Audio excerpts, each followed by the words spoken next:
if you completely gutted religion out of Western society, the population would collapse. People would stop. People would literally stop having enough children. They're already not having enough children, and that would just precipitously decline. And then another thing that would happen is you'd ultimately be replaced by people who hold onto their faith better than you did, right? So in the long term, the UK, Australia, whatever, they'd end up becoming like probably Islamic countries.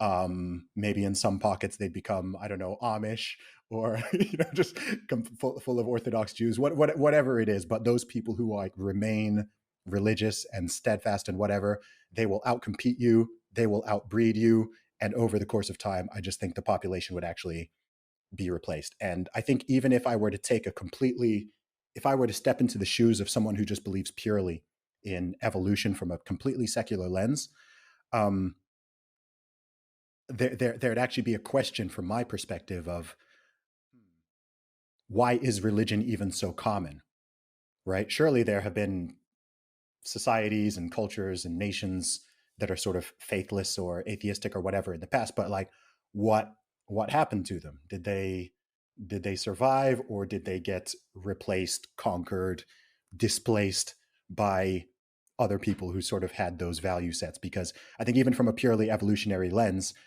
it would be hard to argue that we have not at least evolved to be religious. Like, it seems very clear to me that human beings are a religious species in general.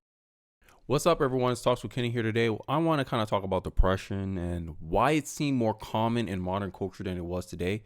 I'm born in 1996, and I remember growing up that depression used to be something very rare growing up in the 2000s, 2004, 2008. And then for some random reason, now as an adult, it seemed like everybody and their grandma suffers from some form of mental disorder, depression, lack of purpose, hopelessness. And I'm starting to feel like there's a correlation between our lack of religious principles and beliefs and faith compared to in the past, right? In the past, people are a lot happier. And then as we become less religious, we seem to become more unhappier. As we became more atheistic and secular, we become more, I guess, depressed and see the meaninglessness of life. And I saw from the intro is a favorite guy I like to follow, Zuby, right? And I honestly kind of see where he's coming from. And I actually, I came from a Christian background. My mom was Catholic. My father used to be Catholic. Then he became more Protestant. My mom is part of that train now too. So I had, growing up, different exposure to different interpretations of the word. And I do believe there's a creator. I believe that, we were programmed a certain way, and who knows better about us than our creator. So when I talk about the Bible and all this stuff, the Bible says that God is the truth, the light, and the way. So in my view, as an agnostic person or whatever, I believe that truth is God. Just the same way that, Stoicism, right? We suffer more from imagination than from reality. We're trying to find the reality. As a person of, I that's why I like Stoicism. Stoicism and Christianity, they're like this. They just have different reasons for it. Stoics believe they're trying to find the truth through their reasoning, because they're here saying, hey, this is an ordered world and we're trying to find logos, right? That's the whole concept of Stoicism. While Christians, they're like, yo, we're trying to find God. And God said in the Bible that he's the truth. So essentially, they're looking for the same thing. They just interpret what they're looking for differently. And that's how I see this current reality, this current world. And I believe nihilism is a big problem of why our society seems to be decaying into nothingness, right? Here's nihilism: the rejection of all religious and moral principles in the belief that life is meaningless, right? And this is a big point here, is because if life is meaningless and you as a human being is responsible for creating your own meaning, then who's to say that it's wrong for one person to say, hey, I want to subjugate half of society to be my slaves, and a society where we all can live together. Now you could try to make a functional point, hey, this society is better for the world than this society, but then it becomes just a game of moral relativism, right? And this is a point that someone brought up commenting to what Juzubi said in that video. If everyone on earth was religious, would that mean no more wars, empty prisons, no more divorce? I personally think that people should make up their own minds on the meaning of life, which is what this guy's, what I was highlighting earlier, and whether there is a God or not. As long as you're a good person, then that's all that matters. And as I've been on this, journey, right, intellectually, and in my view, there's no such thing as a good person. There's decent people. Like when I feel like it's more objective to say that I am a decent person, because I recognize that there's some dark parts of me that would be bad for society if I do not manage it properly. And I believe every human struggles with that. So the claim that you're good, I say you seem naive to me. That's what I'm saying. And religion put this concept in your head. I admit it. I've been conditioned by Christianity. A lot of my morals, my principles are Christian based. So I understand it's like inherent in my view. It's self-evident that I know that every person is possibly a Hitler. Hitler is not some human anomaly. He is a norm. If you give a man power, he will rule the society for his own benefit. And this is what Zuby's point is. Good person would devolve to becoming a merely subjective concept. It's already happening right now.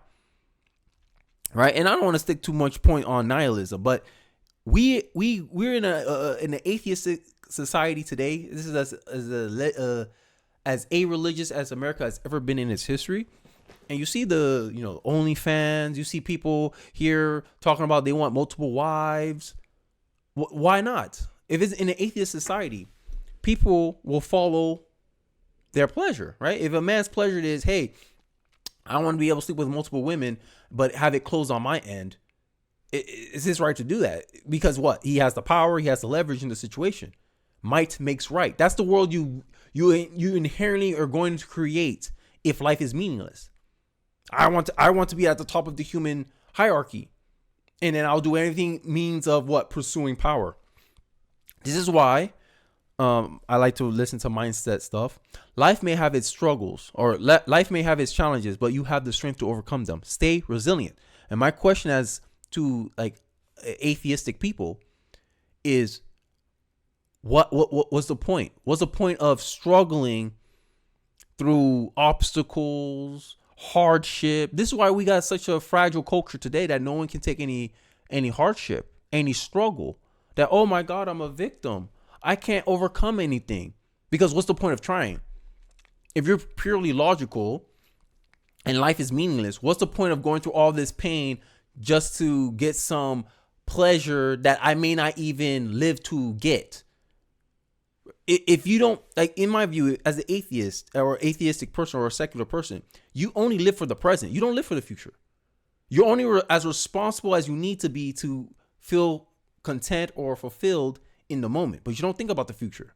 Religious people think about the future. Hey, what's the future of my community? What's the future of my family? What's the future for myself? Religion kind of instill those things, and a lot of atheists will try to pretend like they come to this conclusions without religion, but I doubt it.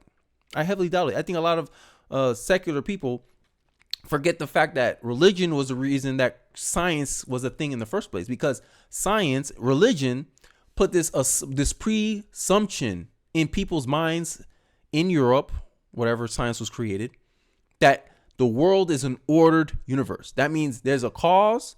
For every cause, there's an effect. For every effect, there's a cause. And you only can get that perception from the Bible, the teachings of the Bible. Hey, God created the world. Okay, God's the cause. And then we're the effect. Therefore, if we trace back, we look for evidence, we can find God. First claim the Bible makes: God made them man and woman. Has any science ever came out to debunk that? No. You show us anomalies. Oh, there's people with both of them. But that does not deny the fact that God said he made them man and woman. Man and woman is what? Adult human male and adult human female. That's the definition. Nothing science has done has disproven that. They found anomalies where someone has both characteristics, but they have not found some third gender that exists out of nowhere. All of it exists up here in our imagination. And this is the ability to rationalize. If we don't have something to check our rationalizations, we can rationalize any behavior. We can rationalize why a man is allowed to have multiple wives, but a wife is not allowed to sleep around or else she'll get stoned to death. Human beings, because end of the day, rationalization becomes about justifying my behavior, justifying my actions. And humans are very good at that. And religion is like a vaccine against that, to keep us honest, to keep us objective. Because without religion, and this is the argument I think a lot of atheists, when they say that, oh, we should leave the argument for people to decide. I feel like that's a very cowardly thing to say, is because it's almost like you don't want to have the discussion about what is objectively good. Like, good is relative right now, and it still is. I could think it's a good thing for people to consider that God actually exists. And you may think it's a bad thing that I consider that God may exist, because there's no point. You can't prove it, or at least that's what you think. And we should just leave it at that, and everyone gets to make decisions off their mind. But then, like I said, it becomes a game about, okay, if I have power and leverage and I say, hey, all of a society has to be religious, or else you will fall in line, because human nature is about pain and pleasure, right? If I put a pain to do if I give you pleasure to do something that I want you to do, you'll do it. That's what you're essentially admitting, that you don't stand on principles. You stand on what is convenient for you. And that's why, to me, religion is actually a net good in society. Religious relationships to a relationship to happiness, civic engagement, and health around the world, right? And they talk about people who are actively religiously congregation and tends to be happier and more civically engaged than either religiously unaffiliated adults or inactive members of religious groups, according to a new Pew Research Center study has found.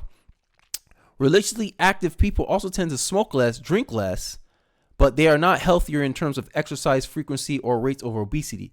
And this is a confusing line. You say that if someone smokes and drinks less, they should need to exercise less as well, because they're just less, they're just more in shape, they're more healthier. Americans who regularly attend religious services tend to live longer. Other studies have focused on narrower health benefits, such as how religion may help breast cancer patients cope with stress. This is what I'm saying, and this is why I agree with what Zuby has said in the intro, is that the religion give us that proof that hey, that meaning that we need, that's outside of ourselves, because we're looking for God, aka we're looking for the truth. We're looking for the truth of our existence. And I think an atheist saying that, or secular people who saying that, oh, God doesn't exist, it's almost like you're closing your eyes off of, oh no, I don't need to question why I exist or why I'm here. I don't need no purpose, no need for that. Okay, but what pushes you to continue? Because life is hard, right? If you go with the nihilist, this is why I'm saying that this is part of the cause for why depression is such a thing in our society, right? Why we face, majority of people have trauma. Then trauma is just another word for ordinary hardship that are normal parts of life, which is, if you look at history, we have it easier than any of our ancestors in the past. Facts. Look at black people. Black people is a perfect example of this. We face less hardship compared to our ancestors, yet we complain about racism the most. When racism is just a minor inconvenience in our life in 2024, black people in the 1960s, that used to mean something. Racism used to mean something. It used to be a threat of violence, threat of death, threat of prosecution, threat of prejudice. Yet we complain about it more than they probably ever did. So since we're a less religious society, we complain about hardships that is either the same or less than our ancestors, and we're very more often at it. And very often the best thing you can do with past hardship is move on and stop harping on them. Analyzing them to death in therapy will do you more harm than good. And I agree with this synopsis. I made the argument that the reason why men do not go to therapy is because men are very solution oriented.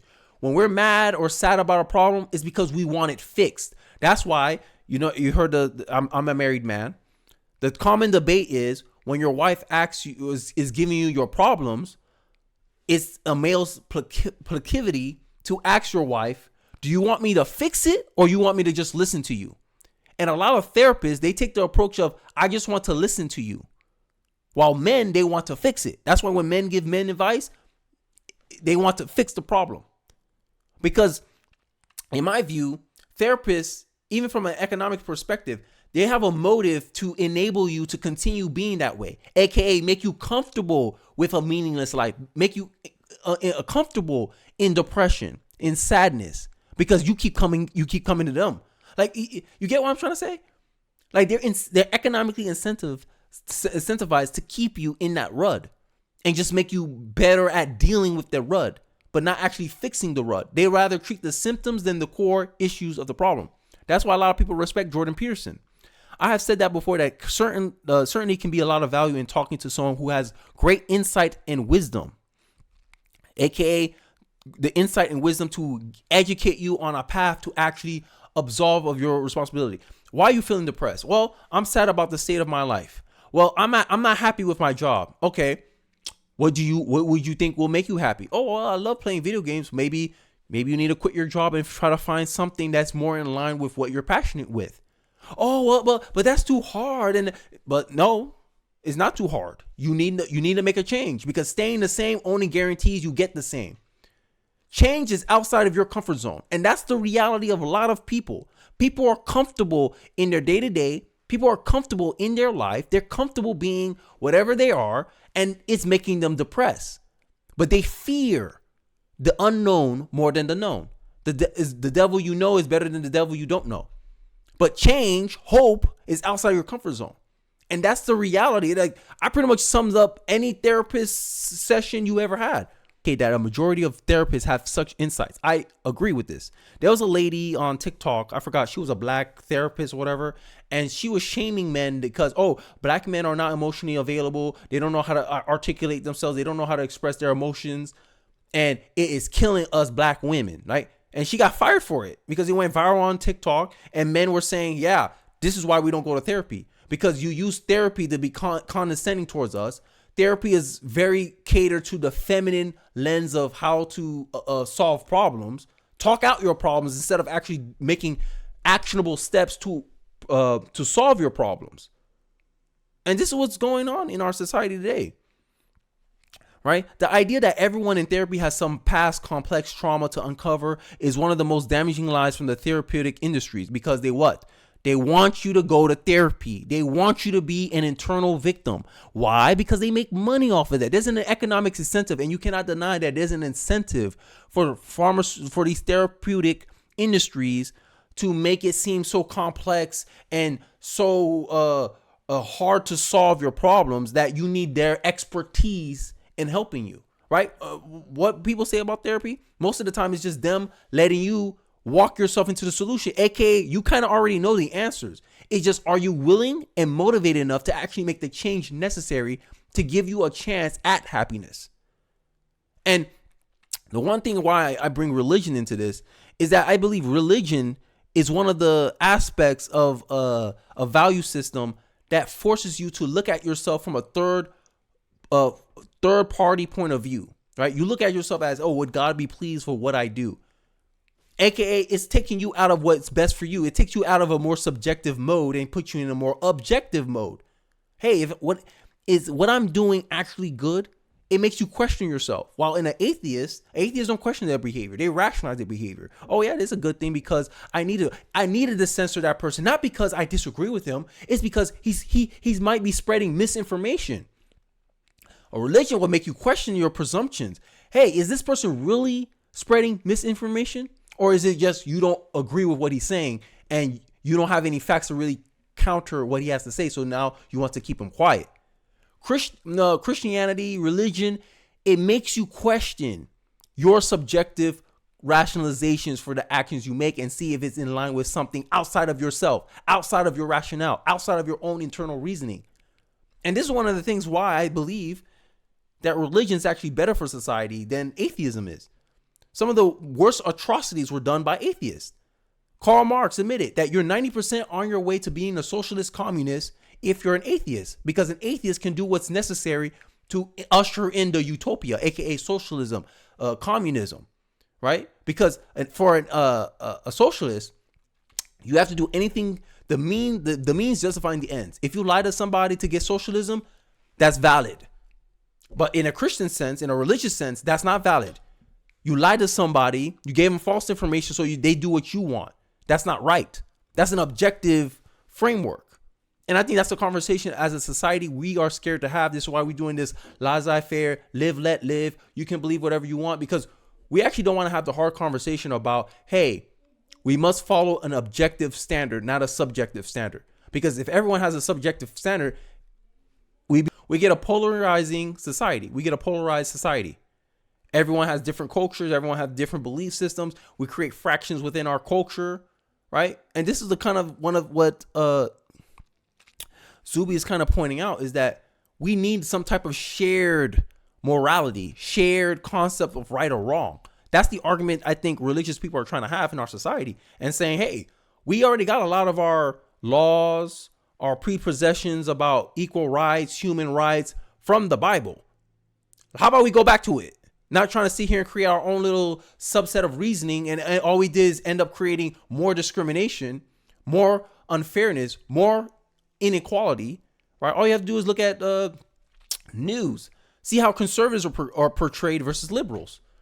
And if conservatives became atheists, and they will do the same thing to liberals. Oh, liberal says something, they're spreading misinformation. They will demonize you the same way, because we don't have no third party to judge us and keep us honest. That's what religion is supposed to be. And I think, as someone who believes in a creator, I believe we're created to want something bigger than ourselves, and aka God usually fills that role, because like the Bible says, you don't remove God, you merely you merely replace him with something else. A lot of people replace their religion to be feminism, transgenderism, LGBTQ, wokeness. This is why wokeness is so popular, because wokeness in effect replaced Christianity and other religious beliefs and principles. Tell me I'm lying. Tell me I'm lying, atheist. Tell me. You didn't remove God. You didn't kill God. All you did was replace him with something else. And that something else is actually leading to our unhappiness, us to less health, less meaning in life. And this is why I end off this video with, the world is not going to end off with a bang. It'll end with a whisper. And this is the whisper. Secular people have less kids than religious people. So atheists always wonder why religion always seems to hang around no matter how technology advanced we are. This is why. Because you believe there's no meaning in life. So if you believe there's no meaning in life, okay, meaning is what I make of it. Meaning what I make of it is, aka, I'm going to live selfishly for myself. The Dinks culture. Like, it explains everything in all our ills in society. And this is the kind of thing that push people towards religion.